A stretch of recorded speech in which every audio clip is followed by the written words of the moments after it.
स्वागत है आपका एडी क्लासेस में। आइए देखते हैं क्वेश्चन लाए हम लोग।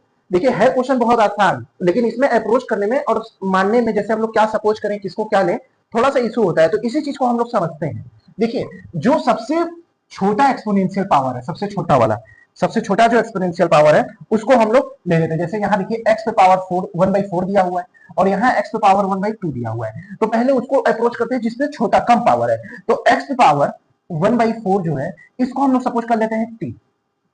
सपोज कर लिया, तो जब हम टी इसको सपोज कर लेंगे तो क्या हो जाएगा 6t हो जाएगा। अब यहां ध्यान दीजिएगा, यहाँ x पे पावर 2 है। तो अब देखिए x पे पावर 2 को हम लोग क्या लिख सकते हैं, 1/2 को क्या लिख सकते हैं, x पे पावर 1/2 को। अगर इसी को हम लोग ऐसे लिखें, x पे पावर 1/4 एक ब्रैकेट के अंदर और इसी पे स्क्वायर होल स्क्वायर कर दे, और ये क्या हो जाएगा, ये जब भी होगा तो इसको सिंप्लीफाई करेंगे तो x पे पावर 1/4 ही आएगा, 1/2 आएगा। बिल्कुल आ सकता है। तो अब ये x पे पावर 1/4 को हम लोग t लिख ही सकते हैं, t, और यहाँ क्या है होल स्क्वायर, तो t का स्क्वायर हो जाएगा, जो ये किसके बराबर हो जाएगा, x पे पावर 1/2 के बराबर हो जाएगा। बिल्कुल हो सकता है। यहाँ हमें पूरी तरीके से बातें क्लियर हो गई। ऐसे इसको लिख सकते हैं, तो यानी x पे पावर 1/2 को हम लोग क्या लिख सकते हैं, टी स्क्वायर लिख सकते हैं। तो यहाँ क्या हो जाएगा माइनस टी स्क्वायर, और इज इक्वल टू में क्या हो जाएगा 9 हो जाएगा। बहुत आसान हो गया। अब हमें कुछ भी नहीं करना है। देखिएगा इतना हम लोगों को क्या करना है, बस इतना हमें सपोज करना है बस।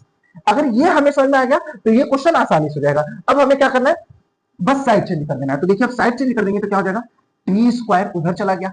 अब ये प्लस टी है, प्लस 6t उधर जाएगा तो माइनस 6t, और ये क्या हो जाएगा प्लस 9 हो जाएगा। इज इक्वल टू में 0 हो गया। मिड टर्म स्प्लिट कर देते हैं, बहुत अच्छे से आप लोगों को आता है, 9th से ही पढ़ते आए हैं, 10th में तो और भी ज्यादा इसके बारे में पढ़ा है। तो देखिए मल्टीप्लाई करने पे 9 आना चाहिए और ऐड करने पे क्या आना चाहिए, 6 आना चाहिए। इस वाले साइन को लेते हैं, ये जो साइन है लास्ट वाला उसको लेते हैं जो प्लस सी के फॉर्म में रहता है। तो यहाँ प्लस है तो प्लस करने पे 6 आए, अगर माइनस रहता तो माइनस करने पे 6 आना चाहिए था। तो T square minus 3t minus 3t plus में 9 इज इक्वल टू में 0। अब देखिए t कॉमन ले लिया तो यहाँ क्या बचा t माइनस 3, और यहाँ माइनस क्या कॉमन ले लेंगे, 3 कॉमन ले लेंगे, यहाँ t माइनस 3 बच गया। तो अब देखिए t की जो वैल्यू आ जाएगी वो क्या आ जाएगी, 3 आ जाएगी। बिल्कुल आसानी से 3 आ गया।